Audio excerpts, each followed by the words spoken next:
Papa Dangenda va faire la prière. On a image Mongo, on a vu Papa Shimogi Mango à côté.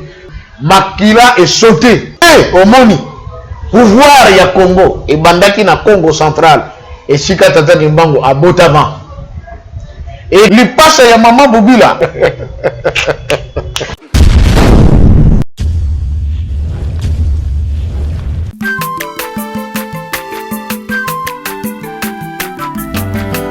Mwana motote boa kosangai abongwa ni pete boa wangata Nzambe ya le Nazarien le Nazarien le Nazarien le Nazarien bana kitoko koma mukondima atako babakola ki mafuta na musakolima lelo ya yobolingo bateli le Nazarien Lipamboli uyemona na katempeni mama kantelobi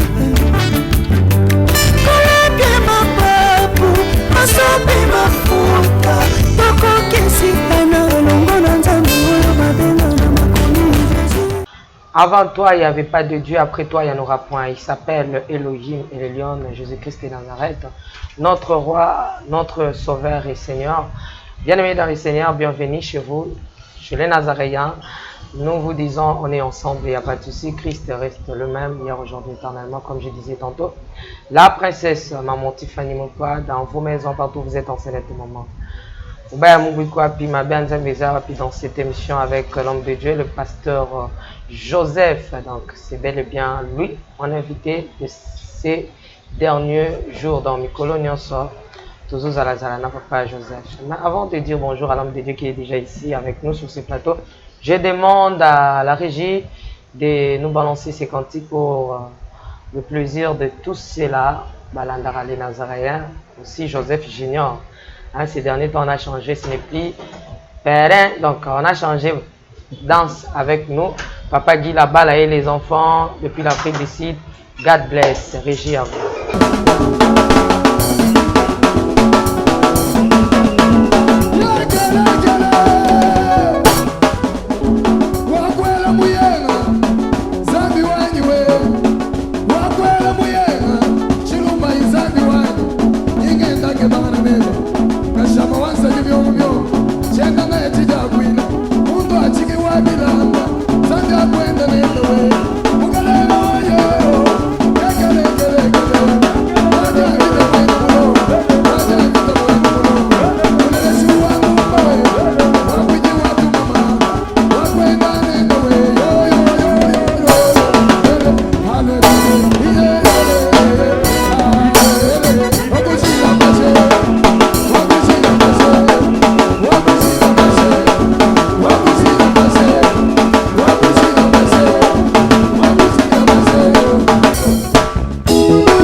Pardon. Assis sur son trône. Oh, y'a Bisson Zambé. Assis sur son trône. Bandi, ça y est, on y va. Assis sur son trône. Assis sur son trône. Assis sur son trône.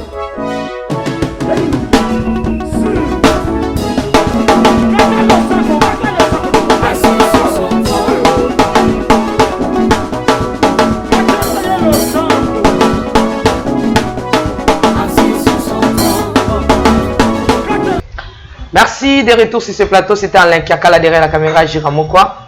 Je nous annonce que, avant d'ailleurs de vous annoncer, j'aimerais nous dire que c'est Quantique a fait plaisir énorme à maman Betty Kokele, à maman chérie, depuis les ça. Pourquoi pas les câbles depuis les États-Unis, ma sœur à moi-même, que j'aime beaucoup. Nathalie Moussibou, on a monné au côté déjà. Donc, vous voyez ce qu'on a, histoire qu'il y a Afrique et Kimbangisme. Vous voyez, Landelango, on a monné déjà commentaire, Nathalie Moussibou, maman générale. Dans le sac qu'on a eu, pourquoi pas Maman Furatabou, Maman Madé depuis Londres. Que le Seigneur vous bénisse. Shalom, l'homme de Dieu. Shalom et bonjour, Maman Tiffany. Shalom, shalom, papa. Bonne santé. Non, ça va bien, Dieu fait grâce. Toujours propre. Pour la gloire de Dieu. Oui. Si le Christ était propre, pourquoi pas nous, ses enfants? Amen. Ah. Déjà un mot pour nos téléspectateurs. Oui, je voulais saluer tous ceux qui nous suivent. Parce que ce qui est vrai, depuis que nous venons de commencer cette œuvre Maman Tiffany, je dors peu. Ok. Je n'ai pas le temps de repos. Pratiquement 2 semaines que chaque jour je dors au moins à 2h, 3h du matin. Et habituellement c'est 3h parce que quand je vois qu'il est déjà 2h, je dois attendre 3h et je prie et puis je me repose. Et la journée, j'ai des appels qui commencent depuis le matin jusqu'à cette heure-là. Et là, au moment où je parle, les téléphones, je les mets en mode avion parce que c'est que si je laisse la connexion, les gens auront toujours tendance à vouloir appeler. Donc, bon, c'est vrai, le travail n'est pas aussi le monde comme on pouvait l'imaginer. Les gens sont très contents. J'ai suivi les doléances de beaucoup de gens. Et je pensais que c'est seulement les frères et sœurs kimbanguistes ou les papas et les mamans kimbanguistes qui pouvaient plus m'appeler parce que je me disais c'est un message aussi qui les concernait. Mais à ma grande surprise, beaucoup de nos frères de réveil, de sœurs m'appellent. Et c'est pas seulement au Congo et à travers le monde. Même quand vous avez dit qu'on pouvait avoir un débat avec les autres serviteurs de Dieu, ça je vous avoue, je l'ai dit parce qu'ils m'ont dit papa, en tout cas, Maman Tiffany. Et j'attendais que les kimbanguistes même disent non. Par contre, ça je dis, c'est la vérité. Certains kimbanguistes voulaient que le débat soit. Alors j'ai compris leur esprit. C'est comme pour dire, pasteur Warbaya, comme ça, pasteur Joseph Akoya, tout ça. Mais par contre, beaucoup de frères et sœurs, tout comme des serviteurs de Dieu de réveil qui m'ont appelé, dans l'homme de Dieu, on n'a pas besoin de débat. Je dis pourquoi? Non, vous avez apporté un message nouveau. Ce qui nous intéresse, parce que quelque part, on remettre en cause eschatologie par rapport à ma vérité.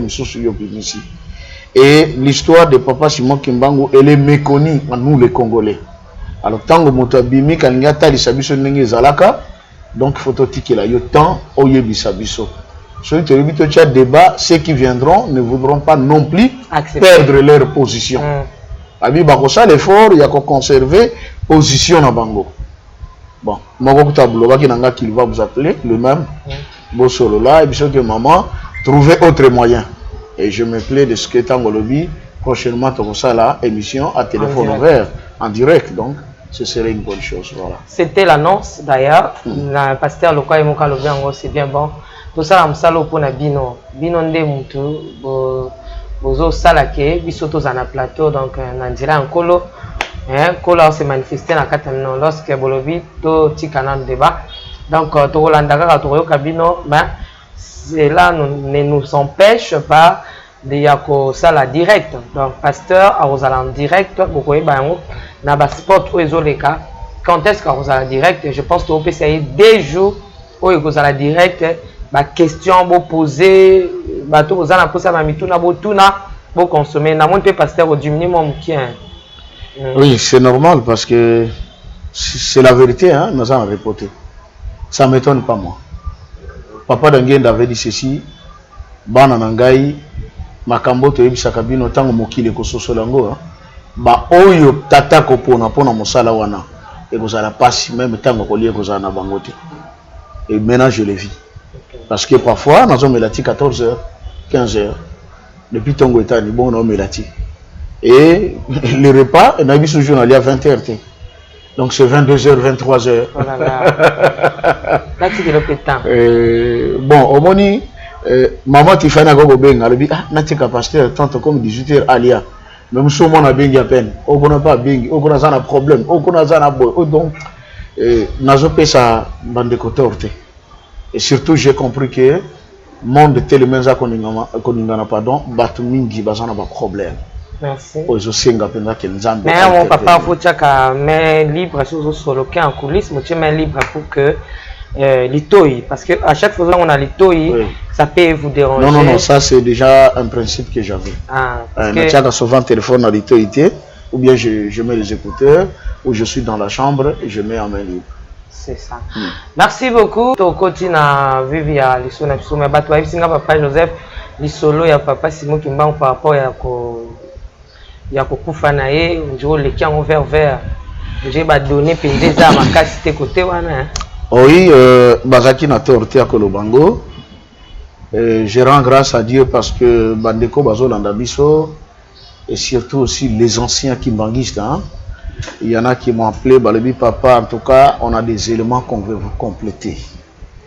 Et des éléments où ils allaient avoir preuve irréfutable. Ceux qui m'ont dit Aya, yango. J'ai dit gloire à Dieu. Et j'ai eu l'appel de notre frère, Papa Nabiso Komone, Papa Nkazi.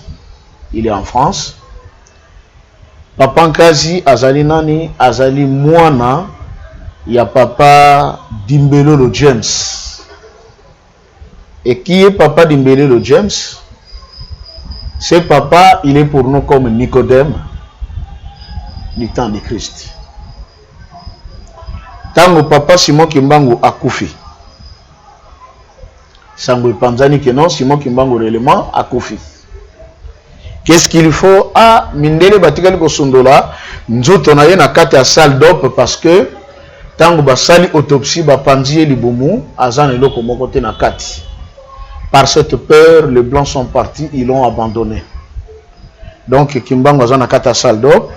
Et je sais que ba courageux ba ko kende ba récupérer corona et puis koyo ba comment l'enterrer. Papa Dimbelolo James Azali Musingombe Yamboka Ngungu Kimbanda.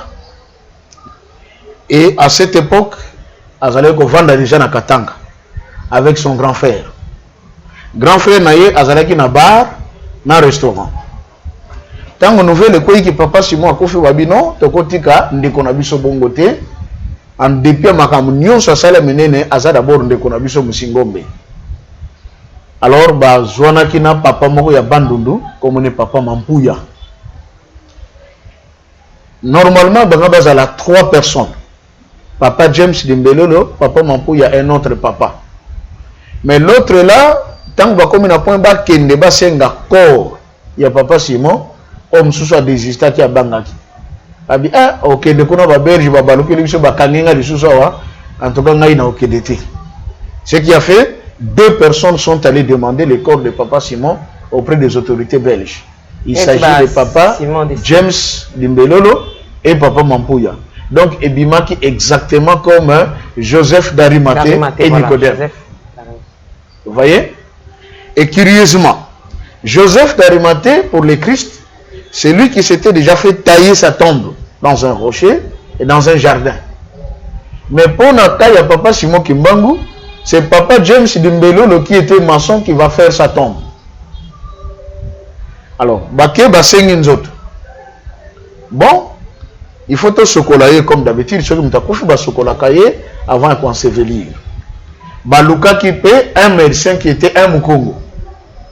Un jeune médecin qui est venu pour akanganzota papa Simon. Bakangi esili, après si bon nini nzela que non, basokola skonzoto wana pour s'ensevelir en go bachana na cercueil. Mais qu'est-ce qui va arriver? Pendant que bagana ko senga nzoto, certains Bakongo qui étaient au Katanga et les autres amis qui aimaient papa Simon, bah yoki nouvelle que papa Simon bazo s'apprêter pour kundaye le vendredi 12 octobre wana. Alors mingi bakinosa la réunion na bango na restaurant et na bar ya grand frère à papa James. Donc bateau bazaki ba passant bazota la bateau bazakona na bar na restaurant bazolia bazo mena joka réunion bimbezo salema pe cotisation zo salema pour na kosomba cercueil. Alors basalaka bongo pourquoi tromper la vigilance des Belges. Baye bateke ba Congo na ba ninga simo gimbangu basangani ba la cotisation ba sombe la simo gimbangu cercueil. Pendant qu'il mangeait yo kanisi mbongo mutazo bimisa ezali akofuta facture ya biloko ale nzoka ketika cotisation pour l'achat ya cercueil. Et ça c'était dans les bars et aussi les restaurants ya grand frère à papa James Dimbelon. Ndetango basangisa ki mbongo na bakeso ba cercueil pa ba catholique. Alors ba yena cercueil ba sukoli papa Simon Kimbangu esili. Ben latisa ye. Ba sutuka ba cicatrice nions donc na ba plaie o azalaki nango et disparaître. Il y a opération. Il y a opération. Donc la plaie disparaît à zongi normal, à son plaie. Abi et chaki bango le cours à moi suspense entre bango. Comment mutu basali autopsie? Ba panzaki ko bandana tolo tina libom. Siko plaie azaki nango kato sukoli bo plaie mbala moko e bungi. Ah, les kambote hein. Biso to sala ka musala. Ba ensevelir esili. Papa na biso mampuya. Azaka na tricot moko l'époque ba ono bengango César. Donc na temps ya kala soko lati César wana ozamuta mbongo. Yaki loko griffe. Eloko la lelo to ko ba yoji ya moto ba Versace. OK. Donc papa na longola ki tricot ne ya César abi buta mutu otiki biso ke na yo ya motuya na zana ngona ko pesa yo ezali tricot na ngai. Donc azu tricot na alati si tataki mbangu en dépit ya bubu na ye na liputa na ye. Tango basilisi batomboli corps o batia na kata cercueil. Papa Simon Kimbangu o azaya kokufa loboko na ye ya droite brr ekangi papa Mampuya na loboko. Donc esimbi ye. Mais ye Simon Kimbangu akufi. Siko ningini loboko ne elongwa ekangi tata Mampuya. Et combien équation? Siko to kotia na cercueil ndenge nini akangi tata Mampuya. C'est que certainement on va penser alinga qui est quoi mais batala bino auto lati ça y est et loko ya motuya et loko ya valeur balamo ba bi ayo komi danger ba ke ko informer ba autorité ba zumbi so ba game ça ba kondique non neto zawa tonto cha simo papa Mampuya mon papa tu sais que le bon il paraît kanganga yi makasi ba ye bi kimbangu kuna tonto cha na kata cercueil mais akangi papa Mampuya na loboko o ala che tricot ya César ba belge ba yaki ba tali ba bi comment mutu akufi azo sala makamba boy c'est que mutu azo kosa biso zena kokufa te mais pourtant ba salier opération na salle donc kuna azape le côté na libomo bon moko kat na bango soki asala ka losambo et puis papa Simon Kimbangu a lâché le boko ya papa Mampuya nde bazuye ba tieye bien na kata tombe na ndenge bakendeki kokunda ye na cimetière des sapins. Habitant bake kunda ye wana lobaki ja la fois passée belge ou accompagné ka bango militaire et puis azaki autorité msusu azwaki mabele oyo batimolaki libulu ya papa Simon Kimbangu na ndenge akendaka nango na ipana bango na Belgique o basala moi petit mausolée na bango au petit musée. Et quelque temps après, je signale que tant que papa Simon Kimbangu akufaki, ba belge ba boy ko yebisa papa dangenda azalaki na lulaburu na kananga. Balingi ko yebisa ete que tata na ye akufi, mais papa dangenda ayebaki. Aye na musala sali semblant. Azoze la mo kontina ye ayebisa que non, Joseph Dangenda ton père est déjà décédé. Mawa. Mukwana bokulu banakate. Kupesa na membo tete kasi bazali kimbangiste ezali nyongo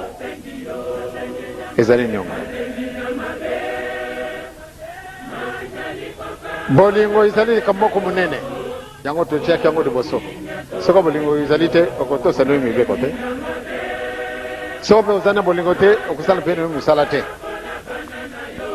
yango nde totiaki bolingo liboso Donc senge na yo tata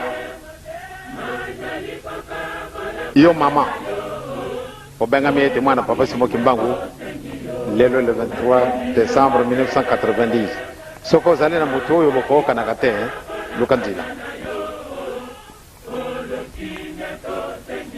lukanzila pate bolo kaka kanzila pate boyo bazana bango batwa ngumba te alingi na ye ko zana yo kamara te kamote kasoko yo ibiete bokozala kanene kamu soko bomana ni buli misanga ipamba te ko kana kana yote limisanga ibada lelo ngai nazali kama ngai pe soko ya kangi mutima na ye wale tali kasi yo mwana papa Simon Kimbangu na kanisi ndenge to kozala kana papa kolutu na papa pambanza na ngai na kanisi bola na matami ndenge wana ezala na ngai ekozala na ngai sengo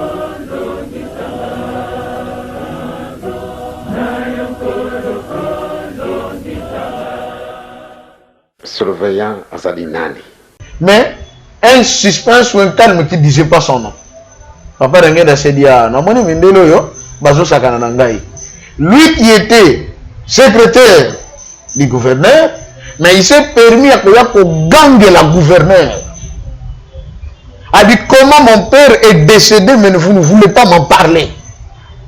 Bon, juste s'écrit on a bombi alors que tata n'a pas de son moïté. Et vous savez qu'en tant qu'agent de l'État, mais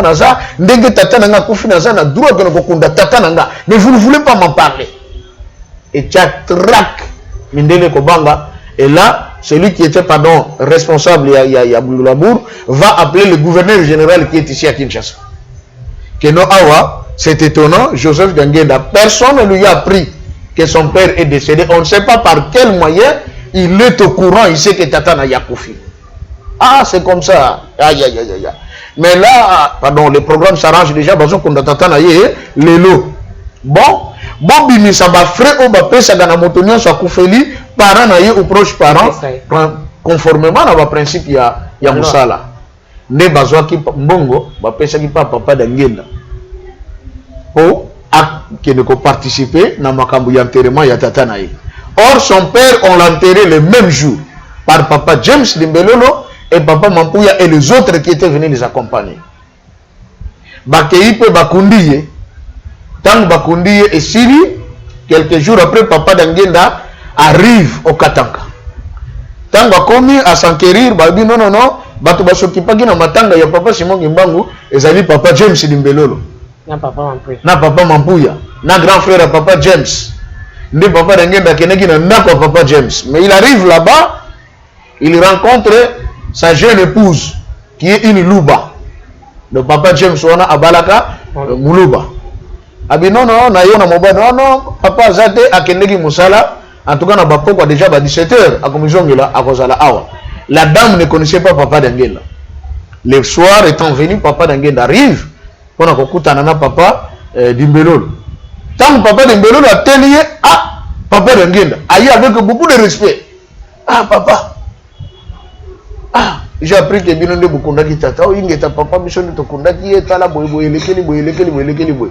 Abili kamuna yeli sikoyo. Papa. Oui. Ah non, puis c'est parce que un roi nana église bon malgré ça les maquis mais qui n'en ont plein monté que kangi. Église que ça en secret. En secret mais comment on peut c'est un beau telosito. Le quoi après ça que le zito d'abord ayebi que azali mwana ya Simon Kimbangu. Parce que le papa James Dimbelolo abotamaki na katanga te mabotami na Besingombe, donc il connaissait la famille de papa Kimbangu, voilà. Il connaît ses enfants et il savait également que papa Dangenda c'est une autorité politique. Ah ok. Ok. Même moi ça zokama mon bon nani on se peut ça ba beauté na ba respect belé boye et puis pour le bango avec respect là tu as dit kasi moi na ya papa Simon Kimbangu. Ouais ça kana lulaburu bien yeyo. Ndalo bino toke okeno laksangai esika bokundaki tata nanga. Bakeiti na cimetière à la kisipe place bakundaki. Mais cimetière etongama gina note. Papa d'Angenda qui dit bon ngana ye na mbongo na sopesa bino na futa bino botongela tata nanga itombe. Papa d'Angenda bi non papa. Papa Simon Kimbangu en dépit ya bonzambe na ye. Aza d'abord ndeko na ngai musingombe aza pour moi comme un père. Non, on a besoin de bon papa en tant que maçon, biso moko to s'occuper na makambwana to ko ça la tombe. Papa d'Angenda le bité.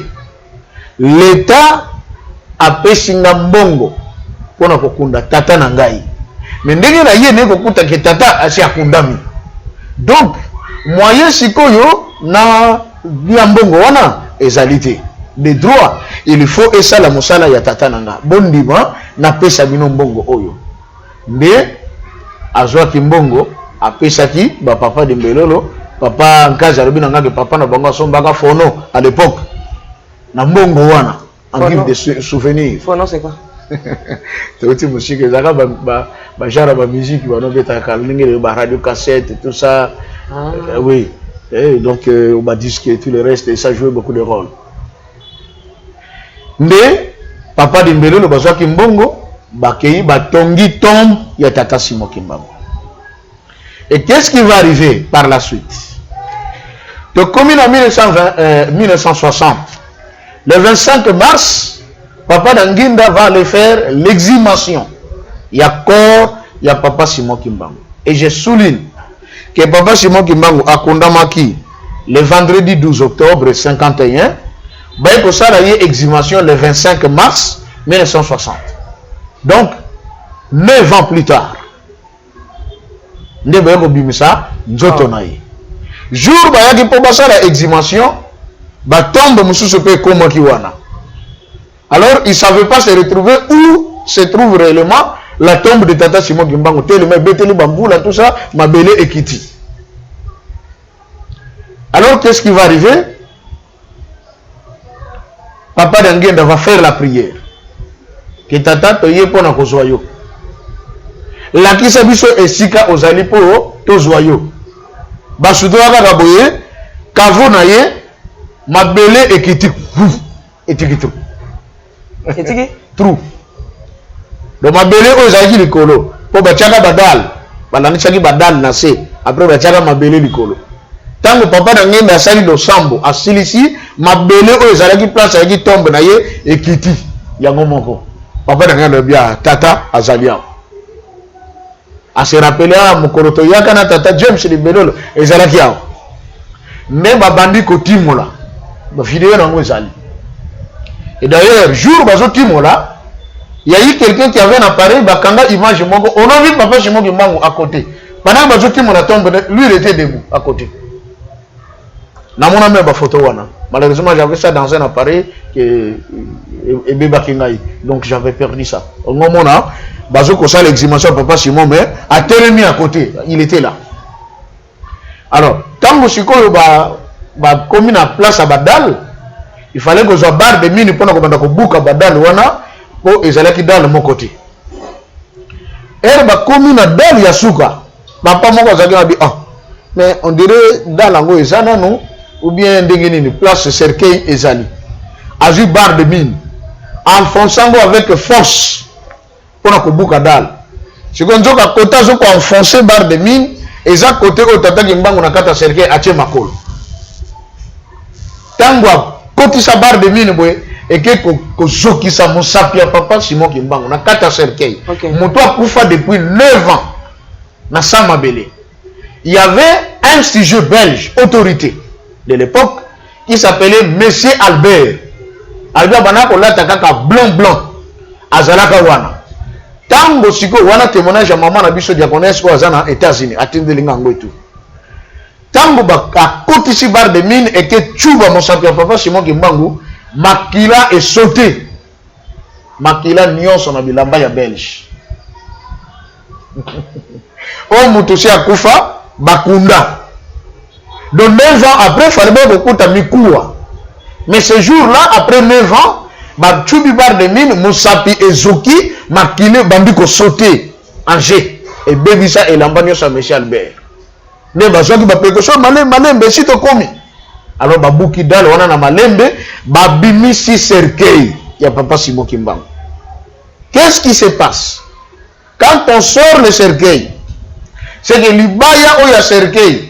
Ezaka da lokola bauti ko soma ngona tongo basali cercueil bakundi na poko siko boye ko kundola yi libaya ezana no intact ezaka pour la te elia mi pe na mabelete mais c'était une planche ndena esika wana balobaki non lokola barre de mine et où tout kotobola couvercle il y a cercueil et que Moussapa tata kimbango soki bimisi makila cercueil est déjà un peu endommagé ndeba salisaki un autre cercueil ko tchanzota papa c'est mon pour la conserver bien du type zenge ndeba yaki nango alors tant babimisi nde esika bafungola papa dangeda ouvre on regarde na kati ya cercueil papa Simon Kimbangu azana no ya mobesu squelette te aza ya mobesu ndenge ngana yo tozali un œil fermé ya droite ya kufungwama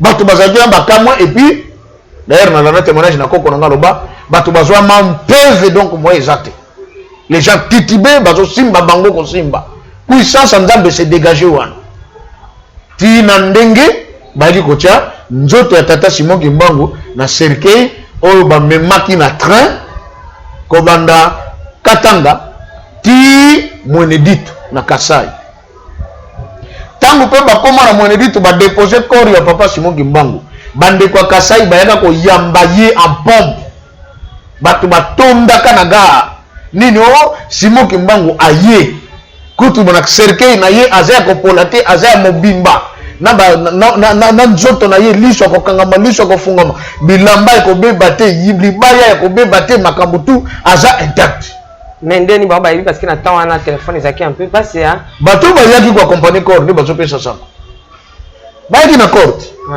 batie na train baye na court na Kananga na Mweneditu pardon na Kasai na Mweneditu ne bazo conformer alors sango kei parce qu'il y avait déjà des kimbangistes partout.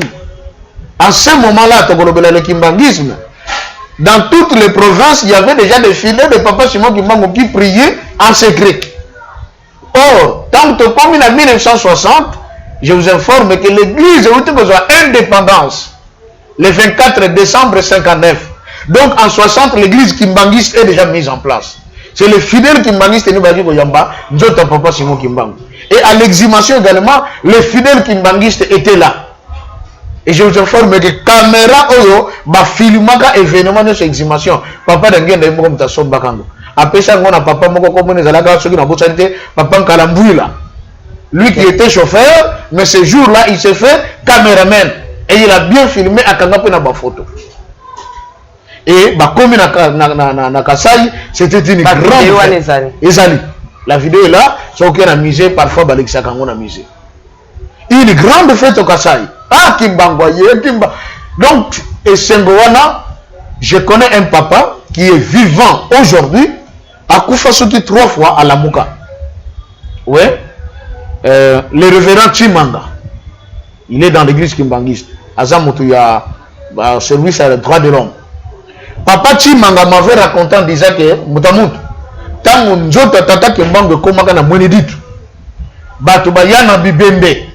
Soki ba tout tika na cercueil et bembe seku boye na paralytique soki ba tout tika na cercueil paralytique a télémi pendant qu'il y avait les recueillements parce que les gens se recueillaient tant que corps komaki wana c'était une grande fête les gens chantaient et surtout que l'église komaki déjà une église libre de prier reconnue officiellement par l'autorité belge ndeba miracle belé et salement na Kasai eza na tina mama Tifani. Ok. Nalobaki awa tata Kimbangu a parcouru toute la République démocratique du Congo avec sens. Azwaki liputa na ye pona ko encercler Congo mobimba. Bon bandaka komaki. Aleka par Équateur. Et bongo tanga pesa ki promesse na bandeko ya Équateur. Maman ayaki ko OK ko sokisa ye. Aleka kiwana. Na province orientale aleka kiwana. Dans les grands Kivu de l'époque aleka kiwana. Nde omoni pouvoir ya Congo et bandaki na Congo central et sika tata Kimbangu à Botavan et pays et que na Équateur et sika bayamba pe ba sepelisa ya lobaki na ko sepelisa bino tout le temps que je serai en prison pouvoir sali 32 ans na Équateur na expliqué je crois pourquoi 32 ans normalement il met ça la 30 ans de prison de tata Kimbangu mais 32 ans à cause de la voiture où le président Mobutu a fait ça papa d'Angenda plaque d'immatriculation 32 ndatonaka bandimi mbuta mutu na makamba salinga na sala ye nini papa ozanzambe yo yebi nino ko sala abina pesi 32 ans de règne Pe Mobutu a salaki 32 ans. Alors, en 1995, 95, papa Dialungana a Lungwa Kinkamba, accompagné de papa Zako Bitoufi de Tobenga général, bakendaki en Équateur na Guado, okutana na Mobutu. Mobutu akamoyo kaboyeno, papa Dialungana a quitté na aéroport, a un avion moko sophistiqué. J'aurais même appris que compagnie avion moti lelo, et il va na sa compagnie. Et tango a commis, on est à, moi parenthèse na zopesa. Papa Dialungana est allé rencontrer Mobutu. Mutu ayaki koza papa Dialungana na mutu kanaye chauffeur wana, c'est un témoin de Jéhovah. En tout cas, je n'ai pas son nom, mais j'ai l'histoire. C'est un témoin de Jéhovah. Aye koza papa Dialungana na l'aéroport, aye na yeti na ndaku ya président Mobutu. Tango a commis, président Mobutu aye baki kiye papa Dialungana. Papa Dialungana a koti, Mobutu s'est mis à genoux. Abimbuta mutu. Sangonili oyeli awa. Olongo musika kuna oye na sotoki kaka yosio komi. Tango papa Dialungana akena na Équateur, bandimi église kimbangiste, baza au courant que papa Dialungana azokene na Équateur. Ne Mobutu tango afukami, li passe ya mama Bobila, aye kokuta président Mobutu akofukama devant papa Dialungana en train de baver. Abi c'est l'homme mobile, yo moto monene bokofuka ma devant tato yako akotanga soi. Abi kocha makambo kokota te etali yote. Wana Mobutu. Aibisi na. Aibisi mama kosa. Aibisi. Kokota makambo te etali yote. Nde Mobutu atuni papa Dialungana oyeli ni na labi na ye kozwa eloko na biso oyo tata pesaka yo. Tango ekoki. Aibisi Mobutu. Aibisi Mobutu. Tu vois, il y a un banaki Congo. Abisi papa Zako a traduire pas Mobutu Makambalobi. La vérité, Balobi, papa Zako est encore jeune. Il tremblait tout à la Mobutu. Moi, hein? Moi, stupé, Rwana. Zakai, Wawa. Nova. Non, papa dit, il est venu et récupérer les trucs que leur père vous avait donné. Mobutu abandonné là. Mutamutu kosalanga boyete. Nami bungisite, nami lengelite. Soko swinga eloko sikabo ina kosala ndenge nini na kobonde na o abonde ki papa Dialungana alobi na ye s'il vous plaît accordez ngai kaka 2 ans ya pamba kaka 2 ans. Non mais comment koko était à ba bato non, c'est vraiment félicitations pasteur. Merci. C'est un don de Dieu. Ça rend vraiment chaud. Balobela molelo. Maman moko bena maman zota je la salue. Abi papa, moi na nga tuni yango papa Joseph Ngoza kapeta nani. Moto nyonso soko interpréter vona yebi makawa na baki na sala ka le discours direct. OK. Non, c'est vraiment formidable. C'est un don hein. Omoni, ndetanga sengi 2 ans à tuni oko changer ta vie na ko changer te soko pesinga 2 ans na milengele ben na kei. Alec Yakala, merci ma caméra de ces caramels. Omoni, voilà. Ce qui a fait que Mobutu est resté au pouvoir de 95 à 97. Et c'était les 2 ans où papa de Ngenda Pesaka pour la Mutuka. Abaki Selaki. Papa Dialungana est allé au Guando récupérer le pouvoir entre les mains du président Mobutu. De temps Vasilisi, c'est alors que papa Dialungana va rencontrer les fidèles kimbangistes, Bayabieti, Namingi Bayaki Nabongo Kozonga. Tango Bazongi, papa Dialungana ne voulait plus habiter Nkamba. En 97, papa Dialungana vient s'installer au centre d'accueil kimbangiste. Sango Bandi, ba rebelle kuna mwezate bazoya. Tango ba komi na Kenge, ba mbuta ba yeko yisa papa. Awa Kinshasa yeko pela moto. Tomoni, ngonga ngoto kima, tozonga Yerusalem, toke na Nkamba. Guerre bandi. Guerre ko sale mawa. Papa Dialungana nabi, mbe ya kuluza isi. Nzenze za mizikinga. Na yeko zela bapaya na ngai. Papa mutu azoya za rebelle, awa yeko bebi sa Kinshasa bi ngai na yako kozela bapaya na ngai. Ndeto mona entrée ya musée. Kinshasa bato bakufa. Toyeba makambe utaka wapi. Yoga histoire bato babimisa. C'est le général Mayele qui a tout fait pour éviter les bains de sang. Non! Le Christ était ici à Kinshasa. temps au général Mayele, c'est vrai qu'il a, du point de vue militaire, il a fait ça. Mais ce que ça a dit, Nzamba kabola ka gloire na ye na mutute. Ce que dit la Bible. À 2 jours, notre vieux n'était plus vivant. Mais papa de Longana était là. C'est là qu'il a voulu rencontrer Mouzé. Basolola. N'a été. Ça n'a pas marché. L'homme qui va rencontrer papa de Longana, c'est le Raïs. À côté. Wananani. Oh non, moi, je suis mon ah, il y a un bang. Il faut que je me pêche un mot. Abingana qui est dans la soirée. Landana. Koya yaka na centre d'accueil. Papa de Longana Robina ye. Ah, Makamono qui est nouveau sur le nom. Maman Mikala. Ye mutaibio Makamono. Or, maman Mikala. Pardon, papa. Le président Joseph Kabila. Joseph Kabila, voilà. Ok. Mouza kendaka n'inter pardon. Papa de Longana kendaka n'inter continental akutana na Mouze. Mouza boya kabaso. Mouza boya ko yamba. Alobaki bana simo kimbangu bazaba mystérieux so na kekona Makamono ne ko beba. Basolo la te. Aboya ko yamba papa de Longana et avant ça etango molai. Et rencontre Ego Salema au lieu Zarona Mouze et Salemina Joseph Kabila, le fils. Na Kikongo balobaka kimpinga mpinga. Voka Museko Mumwana. Et la vie hein. Qu'on remplacer Moutou. Ce que j'ai tatate Ego Kene na Mwana. N'étant avec un centre d'accueil, papa de Longana va l'envoyer rencontrer maman Mikala. Or c'est auprès de maman Mikala que la promesse a été faite par Papa Simon Kimbangu à Loa en 1952, après sa résurrection, j'insiste, que yo okokufa lelote, okoumela, okoyamba, bana na biso batekama bakena mikili ya poto, ba descendant, ba faux descendant, yo mikala mutako yamba bango. Pe, okoyamba président ya minei, mfumu, ntinu wanya, ya mine wako yako kamba mboka oyo makozala mwana muke takozala mopaya maman Mikala. Pardon là soyo s'il vous plaît beaucoup tilanga bokechu wayambo avanda beaucoup tilanga ba commanda et so bakota bavanda ba combattant nyonso tout baya bavanda papa.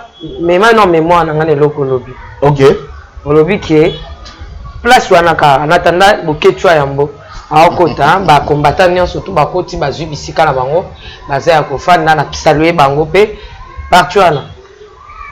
Papa Simon Kimbangu a ça la promesse na maman Mikala. Prophétie to promesse. Nzamba prophétisa kate. La prophétie à Papa Simon Kimbangu. Est-ce que ce sont des prophéties? Non. Ça va. Est-ce que Matthieu 24 te donne la prophétie de Jésus? Non. C'est la parole du Christ. Les gens prophétisent. C'est le prophète qui prophétise. C'est lui qui parle au nom de Dieu. Voilà pourquoi quand un prophète parle, il dit ainsi parle l'Éternel. Ou ainsi parle le Seigneur. Mais Dieu ne prophétise pas, il parle. C'est lui la parole. Bon, Papa Simon Kimbangu a fait ses promesses. Tata Kimbangu a fait sa promesse dans maman Mikala. Oko koufre loté. Oko yamba ba afro-descendant. Oba tekama ba kenda mikili ya poto. Ok. Et yami bale, yonde oko yamba mokonzi ya minei. Oko tambu sekolo na biso. Ako zala elenge mobali. E mopaya. Yonde toko yamba ye. Yonde toko bongisa ye. Tango ba mopaya, nozolo ba nini papa. Maloba ya Tata Simon Kimbangu yanga iti. Même la tête Simon Kimbangu biso tozo ka ka pano ndo zo vandi sa pema kamba Papa Simon Kimbangu. Kasi tozo kende na prophétie na promesse ninga lobaki to na prophétie ninga bato ya. Ko ba yaki ba utaki ba ye to mopaya ba combattre vandi ba. Tsana motema. Na kitsa. Tango to kolobela ba prophétie to kota. Bon, et commandant eso na ngai to continuer mais. Omoni papa Joseph bana fungulero ko moko mke. Biso to satela kaka. Oh non. Je ne suis pas un kabyliste. Je ne le suis pas. Je ne suis pas politicien non plus. Mais je veux dire une chose. Joseph est fils de Jacob. Était-il égyptien? Non. Mais comment lui qui n'était pas égyptien, Dieu l'a pris et il l'a hissé au rang de Pharaon. Jusqu'à devenir même le père de Pharaon. C'est-à-dire qu'il était au-dessus de Pharaon. La seule chose qui séparait Joseph de Pharaon, c'était le trône de Pharaon. À quoi le trône de Wadate? C'est la seule chose qui séparait Dieu d'Adam, le trône de Dieu. Adam était égal à Dieu. Oye akonza mokili, Nzambe akonza lola pe mokili. Mais na mokili a dit Adam comme maître de tout le jeu. Mais ce qui séparait Adam de Dieu, c'est le trône de Dieu. Ainsi, Nzambe a symbolisé Joseph et Pharaon. Pharaon a dit, tout ce qui me séparera de toi, c'est mon trône. Mais je te donne tous les pouvoirs sur l'Égypte. Mais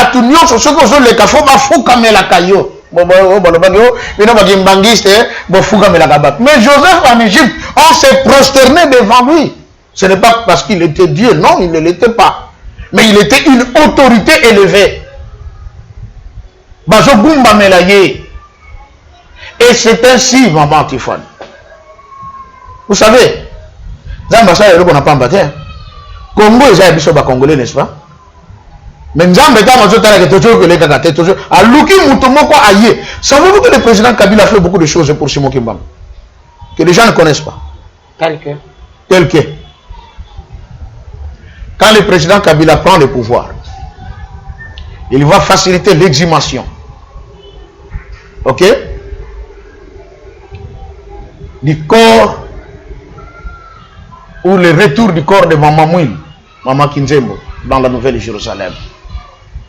Et jour d'ailleurs, basali mausolée à Maman Mouil, na ouverture nango, motake katariba, Maman Livlem.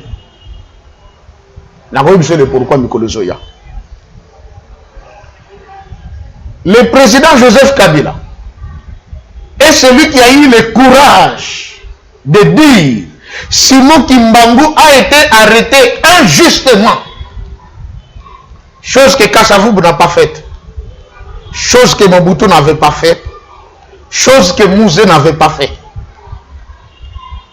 Mais Joseph Kabila dit, cet homme était arrêté injustement. On doit revoir son procès et le rendre libre.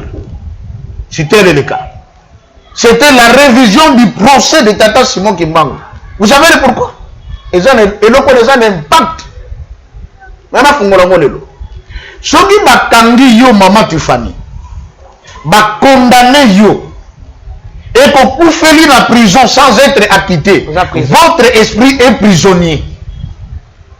Et il faut le savoir, depuis le 3 octobre 1921, que Tata Simon Kimbangu avait été condamné à mort. Et puis, Balobi, bon, eux, à la condamnation à mort, prison à perpétuité. Balobi à perpétuité. Balobi temporel à perpétuité.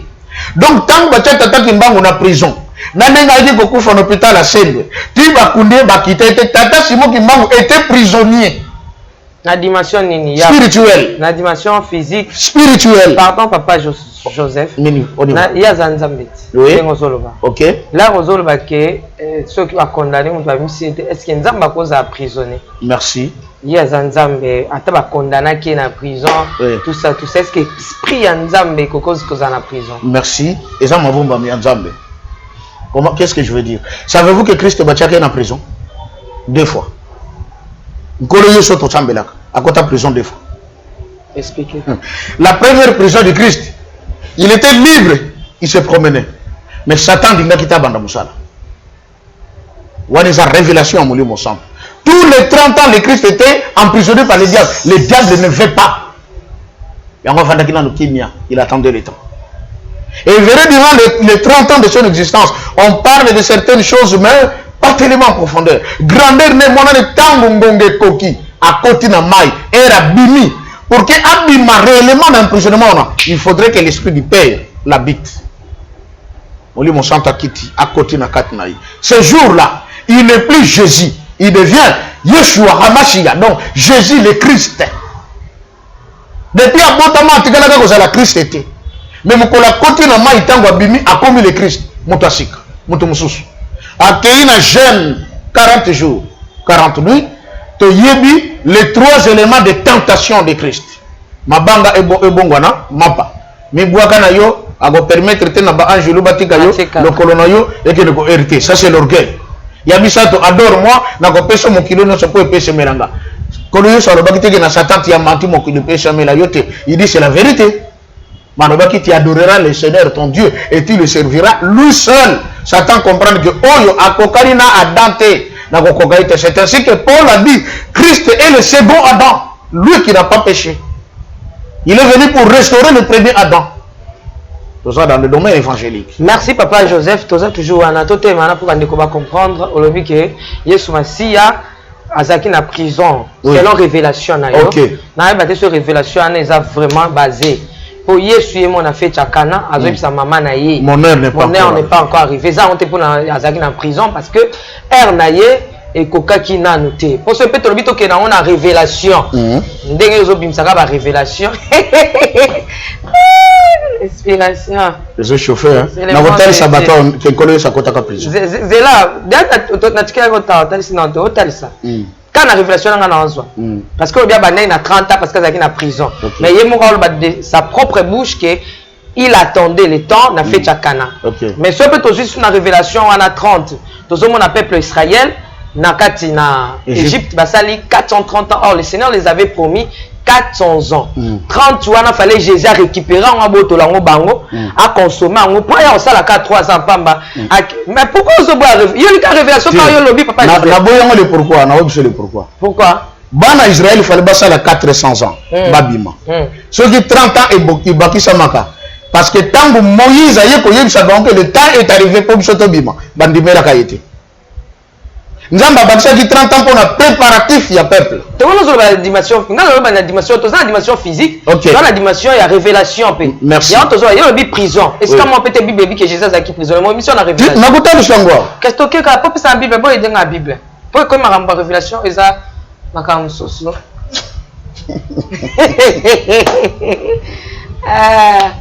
Pour moi, il y a 3 jours dans tombeau. 4 jours dans tombeau. Na prison na bimi na. Ma prison est bien montée.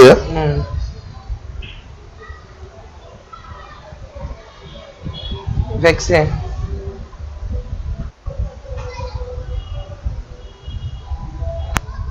Bandeko bele kwa ça qui remarque ba maman Tiffany lorsque papa Zoloba osa na téléphone. Vraiment je ne sais pas.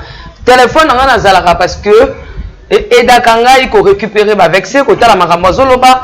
Ça là parce qu'en pleine émission bilo papa Joseph a ça alobaka soki oza minité aleki au vers accueil alors ndo mona kala ça accueil na yaka kozonga la sima parce que nazo vérifier nazo tala nazo sala nyonso compé na kotika téléphone nazo kaye na bic donc c'est la même chose. Merci beaucoup papa lelo ce qu'on biso mbaye to koti na téléphone na na saboter muninga. Merci papa Joseph. Bon ce qui te joue livre ya Matthieu hein? Matthieu. Matthieu chapitre 26. N'a rien d'abord te comprendre sans ça comme nana loba. Matthieu 26. J'ai la maman. Dans le Bible, que Christ a été en prison 2 fois. Quand je dis la première fois, durant les 30 ans, ça c'est la parole de Tata Kimbango. Alors, il y a 30 ans, il y a silence. Parce que Satan a dit qu'il y a la bongo. Il y a 30 ans, il y a boloko pour la moto moyindo. Maintenant, de façon physique, quand est-ce que le Christ est entré en prison? Vous avez dit qu'il y a un mercredi. Hein? Tant que vous avez na Gethsemane, nangi d'abord Rolanda comprendre ngai. Awuti na Gethsemane. To ba mati na Gethsemane pour kosambela. Judas ake ayukani na ba sacrificateur. Que non ngai na yebiye. Pe na yebe sika ke ina minute oyo. Bazu 30 deniers ba pesiye. Ndenge pe ba pesaka 30 francs na tata makutu na tata mpio di pona koteka tata Kimbango. Et na butu nango Judas aye na ba soda na ba sacrificateur ba mati na Gethsemane ba ye kokanga nkolo Yesu. Qu'est-ce qu'on dit? Tango ba kangiye ba bandi ko gifler tout ça, Yesu atoni qui cherchez-vous ba tona so ba ye ko lugaye ba kuri. Je me nango ba teremi. Bon ami pesi Pierre atala bi no makambo za la kate. Marcus ayaka wana Pierre sanini akati litoi. Yesu alibi bitumba siko ezasu ya nzoto te ekomi ya molimo. Azu litoi azungise liye. Bato na fallait pas comprendre muto même na derrière minute azu sala ka bolam to tika na biso mais batika te. Bakangi kono so bakena ye. Mais tant bakena ye, que nous dit la Bible? Mais le Christ a été mis en prison. Pendant qu'il était en prison, mais moi j'ai Pilate na maison tandoto bazo seke mo santo oyo mobali na yo alinja sambi sana tongo lelo. aza mosantu ya nzambe loba na mobali na yo akota makambo wana te. Bible le prison. Mais quand on avait dit allez le faire sortir de là vous l'avez placé, c'était dans une prison. Les gens ne se rendent pas compte. Papa Joseph. Bazalaka bangomi balé na Barabbas, vous vous rappelez? Oui, je connais. Ils étaient où les deux? Tant que babisaka bango pour bien ensemble. S'il vous plaît, papa Joseph. Oui. Par contre, tu as fait Rosala. Je vais déposer quand on va présenter. Moi, je ne refuse pas. Même à tout le monde qui est soit dans la prison, je ne boycotte pas. Mon problème, c'est que parce que Jésus sur terre, il était 100% Dieu, 100% homme. Il y a un autre tout le appelle ça qu'on fait vers pour avantage. Vous comprenez qu'il y a monté. Ok. Au bet tellement l'inka bimisaka révélation, au kimi révélation mais kanga et kangingati. Il va passer au kangami. Jésus Christ ataba kanga qui est ndenge opesi kebo que nous pour Bible détaillé présenté. Mais selon ma canisina, ok, puis on doit comprendre que c'est Kazaki enfermé, soit bacha qui est na tente nan. Ba ko tchape mutu na tente, pour que nous bimse pas ça zali. To bo ite to zawanate. Mais problème na ngezali yesu bakanga qui est lokola moto 100% homme. Pas lokola nzambe. Pour bakanga nzambe te. Pour mutu moko te na mukilo aza na makoki okanga nzambe. Soki papa simo ki manga nzambe, c'est que mutu ta ko okanga ye. C'est que bakanga qui est la dimension na mutu. Là, je suis d'accord avec vous. Mais c'est ce que j'ai dit, maman. Non, vous ne m'avez pas dit ça, papa. Papa, papa, la Bible que Yesu bakangaki deux fois. Il y a les bossos son arrestation, c'était d'ordre spirituel. Un combat entre lui et le diable. 30 ans de silence. Mais lui, c'était physique. Et il y a 30 ans de silence, on peut te convaincre. Bon, on a compris qu'on forçait parce que ça oui, ezali likambo ya révélation. Les révélations on a révélé, c'est peu musu pas révéler pe na tawana, ba révéler pour Yesu ye moko mkolo nzoto ba so tangu na ngande kokite. Ça na ngote po ba kanginga mais femme, mon heure n'est pas encore arrivée. Ça on kamte ki ba kanginga on na ko sala te. Ngai deuxième position na ko tu na yo que papa Simon ba kangi lokola 100% homme to 100% Dieu. Je disais ceci. Soki mutu, d'abord mutu, je prends l'homme. Bakangi yo. Au koufeli na prison, sans être acquitté. Même votre esprit est prisonnier. Oui, parce que non, mais maman, papa Joseph. Oui. Non, on connaît Sony. Te koyoka soni te. Nana ko nagisa yo. Parce que non, mais mon koya. Na ko koya te. Quand question na ngezabwe. Papa, na bina posa ko c'était pour maele magasi. Papa Simon Kimbang, on lobi na biso aza nzambe. OK. Ndé na mo procédure to OK non que papa Simon aza nzambe. OK. Siko bakanga kié. Lokola 100% homme, to 100% Dieu. Place na zaka yango na question simple. Dans le Bible,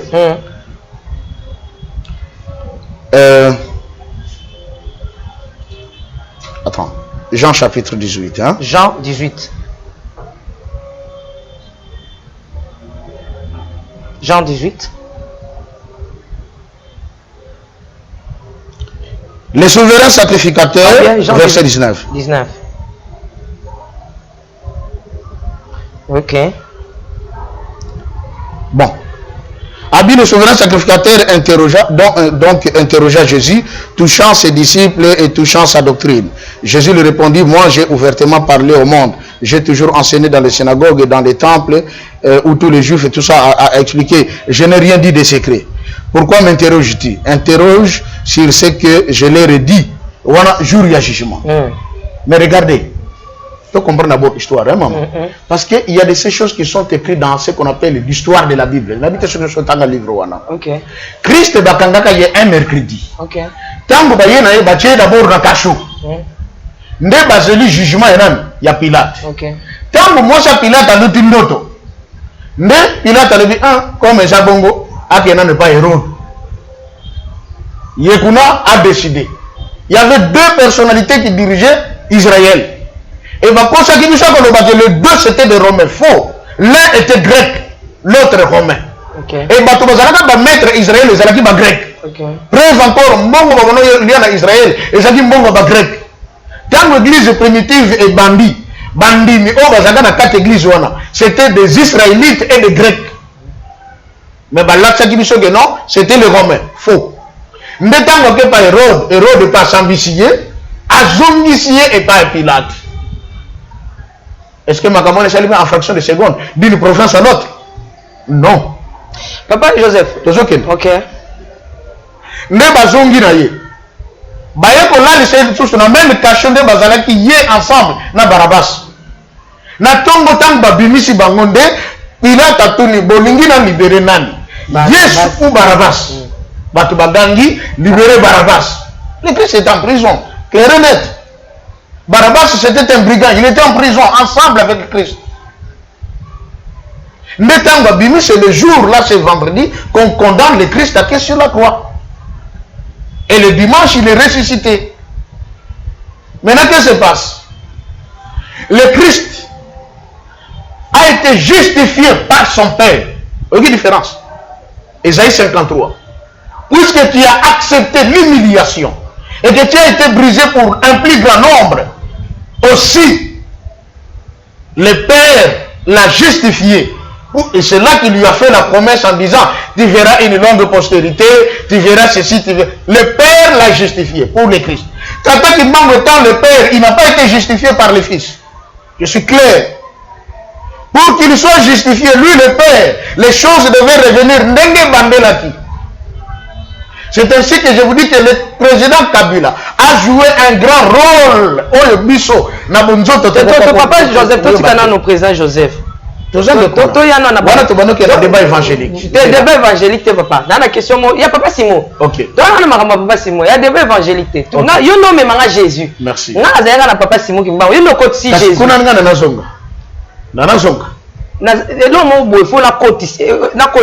Allez-y. Et ça simple.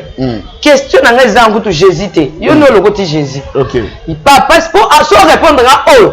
Et qu'on permettre à pécher le comme aussi soir au vent de Samaramolingolo. Merci. Papa Simon Kimba. Bakanga qui est local. 100% Dieu ou 100% homme. Bakanga qui est 100% homme. Voilà. Esprit si quoi il y a Papa Simon Kimba. Na prison parce que lorsque tu continues la dimension il y a esprit. Et ça est sous homme. Et comme Nzambe. Voilà. Lorsque vous avez le liboso batunyo surtout il y a kimbangisme au Bolanda ngai batankamba Bolanda ngai batos ba fongola mato ina kikongo ngetu ba zubula makutu awa tango zo ba ke papa Simon ngande pese senga passe ko ba ke papa Simon ki ma oyo otalisi biso bande émission za Nzambe bakangiye azalaki donc so ba libéra ki etendenge Joseph Kabila ex-président albaki ke base bande la procès pour ba libérer asa libre. OK. Pour Nzambe akoma libre. OK. Si ko qui papa Simon ki ma na dimension ya Nzambe. Esprit na ye ezala ki retenu na prison. Papa, au moins te kobete bakake. Na dimension ya bon Nzambe. Yesu disons papa Simon ki manga tika na prison. Si ko na dimension bon Nzambe na prison nani oyo akangaki. Limbisano. Ok. Nazongi. Merci. Nalobaki soki mutu. Nalobaki teke soki tata kimbangu. Manalobi bien. Soki mutu bakangiye. Bakotisi ye prison. Et akufeli na prison sans être acquitté. Mutu wana na esprit na ye bangobi bale bazaba prisonnier. C'est ce que j'ai dit. Et je reviens dire ceci. Tata kimbangu le 10 septembre. Le 10 septembre 1921 c'était un samedi. Yoka malobanaye. L'autorité coloniale belge va imposer un long silence à mon corps physique. Mais il ne sera pas capable de retenir mon corps spirituel. Car en ce moment-là, mon esprit entrera en combat contre les esprits méchants du monde de ténèbres qui sont venus nous coloniser. Et alors je me mettrai à l'œuvre pour accomplir ce dont je suis venu accomplir sur la terre. Yango, Tata Kimbangu en prison, mais on voit Tata Kimbangu partout parce que spirituellement il était libre. Là je crois. Mais lorsque on est du côté que papa, disons, le ex-président Joseph Kabila a eu la procès, normalement on est abimi li banda à la rencontre, il y a révélation, il y a papa Simon Kimbangu.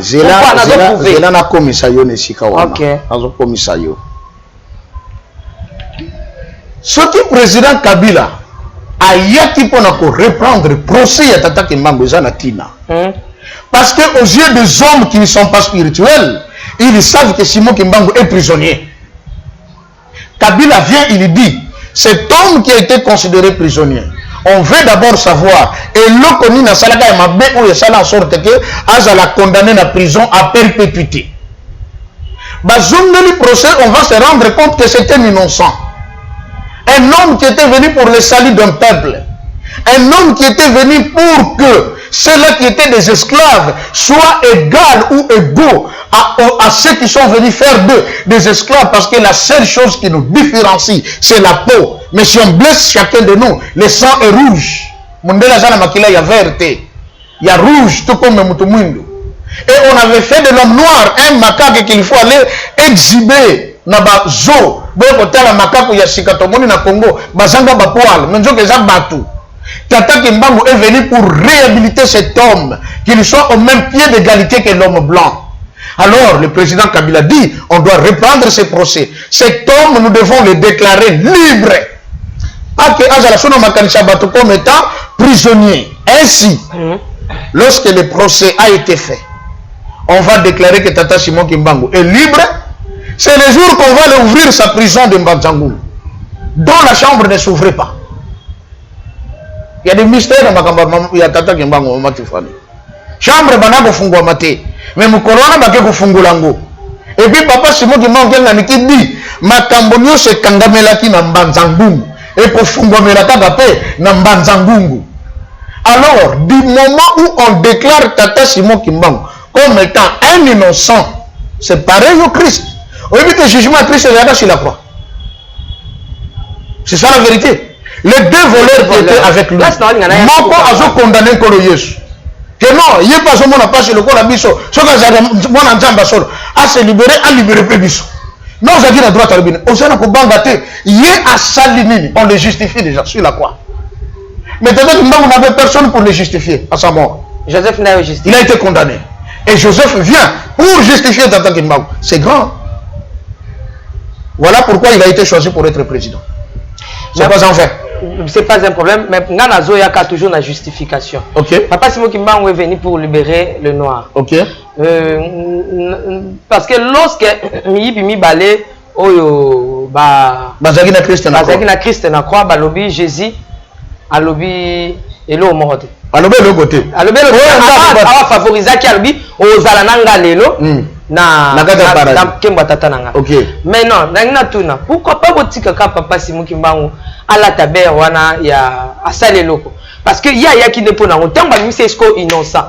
Au moins que pour wana topé titre wana ya sauveur ya ba noir et kolongwa parce que ya ngonde mutu parce que à la tagi titre wana ya ngwe sala ke ba bomela ya ngwe sala ke mindele ba inela ye mais pour na nite ko tike na po wana pour epesa ye ba zaza na ba galon na ye wana ya ngonde zo sala ke to benga ye sauveur de noir de bozo benga pe azanzambo aze sauver ba poste moindo mais tant bo innocence bolobi ke aza innocence ko tina ni to ko ba ke ya ko libérer ba noir d'abord rendre innocent. Mais donc ça revient au même au Christ.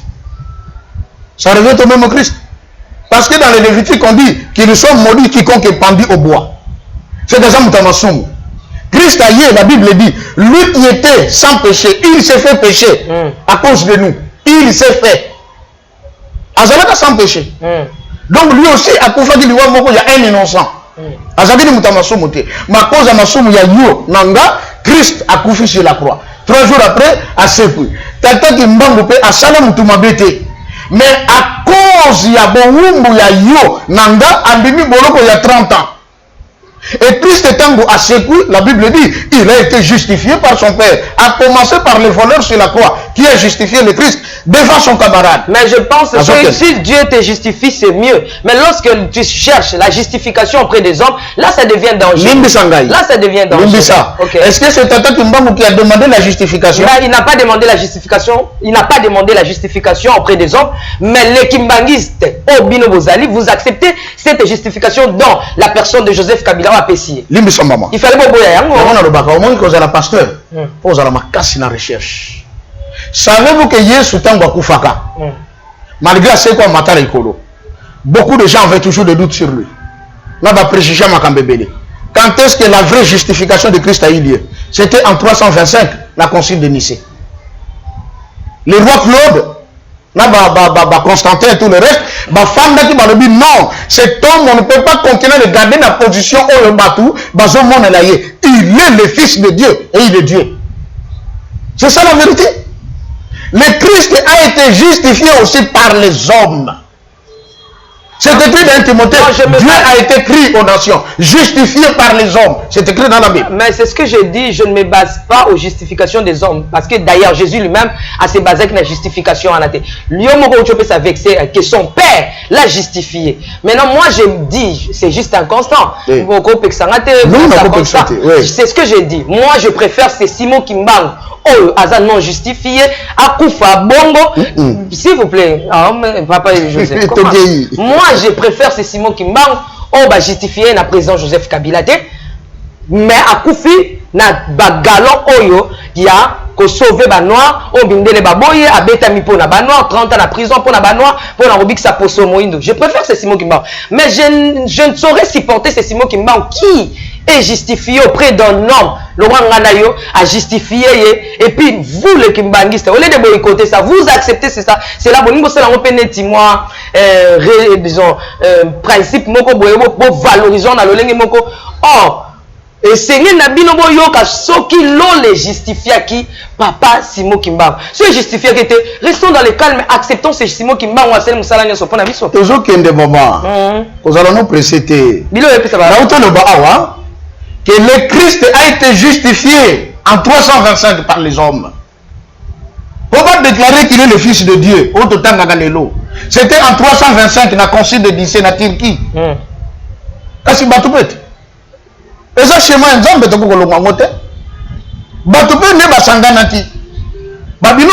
revoir la situation de Jésus. Qu'on a condamné à Ponce Pilate. Et il a été placé, ça revient quand même. Mais je dis, ce n'est pas dans la Bible. Pardon? Ce n'est pas écrit dans la Bible. Mais c'est ça le problème. Regardez. Le grand problème, c'est dans le réveil. Le grand problème qu'il y a dans le réveil, les gens sont bornés sur la Bible. Bornés, je dis bien. Or, Dieu n'est pas seulement dans la Bible. Vous avez dit la fois passée. Il y a le Logos, il y a le Réman. Il n'y a pas que la Bible. Et je vous ai dit encore ici que la Bible que nous lisons n'a que 66 livres. Mais la vraie Bible a 115 livres. Ça n'a 115 moins 66. Combien de livres qui restent que les pasteurs n'ont pas dans leurs mains? Je peux vous détailler l'histoire de ce qui s'est passé. Il y a voleur sur la croix Koufa. Et Rakota Kilola. Et les Kandengedin. Livre dans la Bible. Mais Nicodème a écrit ça. Moi je l'ai. Ce voleur a côté la Lola Nabilamba au Pasuka. Même sur la croix. Non, voleur on a sur la croix, il est mort après Jésus. Parce que Jésus lui avait dit, il faut que j'aille vous préparer une place. Et Christ est c'est les places, voleur aïe Polanda. Mais Christ a demandé quand tu entreras dans le paradis, si un ange te demandait pourquoi tu viens ici en habit déchiqueté, de lui le Christ m'a envoyé. Et ce voleur est entré dans le paradis. Nicodème dit, cet homme reste dans le paradis de Dieu jusqu'aujourd'hui. Pour rendre témoignage au dernier jour. Mais la Bible te tanga déjà te.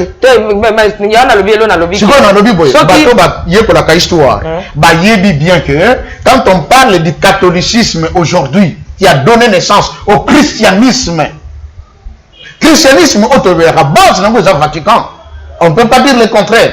La première église chrétienne, c'est l'église chrétienne, c'est l'église catholique. On appelle ça l'église mère. Mais ils ont Constantin, ils ont roi Claude de France, même qui a concile de Nicée en 325. Ils ont commencé d'abord par justifier Jésus, il est réellement le Fils de Dieu, et qu'a fait de manière innocente, mais il est mort sur la croix à cause de nos péchés. C'est ce que j'ai dit, je ne boycotte pas ce que vous dites. Leur justification ne pèse pas. Parce que ce n'est pas leur justification, ils ont pesé. Pourquoi? Si ils ont très très important et nga okota na Bible na boite même malgré na ba livre mususu ezali mais lorsque justification ya tata nde koti na kati ya makomi c'est que justification onde eza meilleure même si les hommes te justifient la meilleure justification vous ne voyez pas que eza justification ya papa tozongi ne bandeli pona ebisho ke likambo ya nzambe eza kaka Bible te.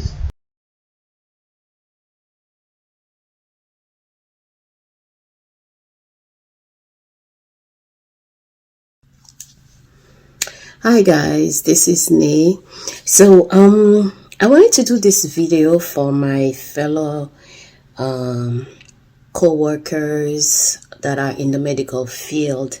I wanted to share with you about this new stethoscope that I got. So I had a Littmann before, it worked fine, but people were raving about this this brand. It's called MDF Instruments. So maybe some of you know it already. For those that don't, I want to share with you that this is a fantastic stethoscope. The sound is amazing. The sound is amazing, and this happens to be titanium, so the quality is very strong, it's durable, and they have different types of design you can pick from. I chose this because I really like it. It's the breast cancer, and I love the fact that it has these encouraging words on it. It says strength, courage, faith, hope. So I love it. And then this one is amongst those that you can engrave. So I have engraved my name here, so you know we all know it belongs to me, and I have a Bible verse here. Okay, so in these times I think we really need to be encouraged, and that's how I get encouraged. Now the very interesting thing about this one, this style here, they have different styles. So this one is called the MD1 Epoch. So the MD1 Epoch is very interesting because you can actually change it to the adult, from the adult to the pediatric, just by changing either the diaphragm or here, hold on. So here I have a pediatric diaphragm here, which I just changed. So you see, in my specialty, which is labor and delivery, I deal with mommies and babies. So this is pretty awesome. Okay, so for those of you also that deal with both or interchangeably, whatever the case may be, or you just need a pediatric on the side because you never know, I suggest that you do like me. You could get the adult, which is this. Wait, let me twist it back. And you get the pediatric, which is in a clip like this, and you can replace it whenever needed. All right, so I hope you guys enjoy this, and if you need to purchase one, or if you want to purchase in group, please contact Jesse at 818-940-1692 extension 204. Tell him that Nate sent you, so you could get a 15% discount. All right, I know we guys love the discount, and please share with your buddies because you know we all love to have these little perks. Okay, God bless you, and continue to do the amazing job that you guys are doing. You know, people need us, and let's continue to show them some love. God bless you all.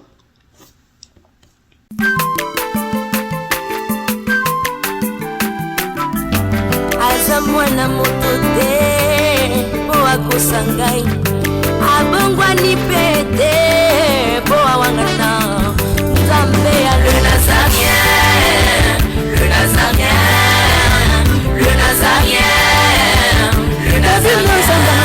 Bana kitoko koma mukondima atako babakola ke mafuta na musakolima lelo ya yobolingo bateli le Nazarien. Lipamboli oyo moda na katempeni mama kantelobi koleke mapapu masope mafuta tokokesitana elongo na Nzambe oyo babenga na makomi.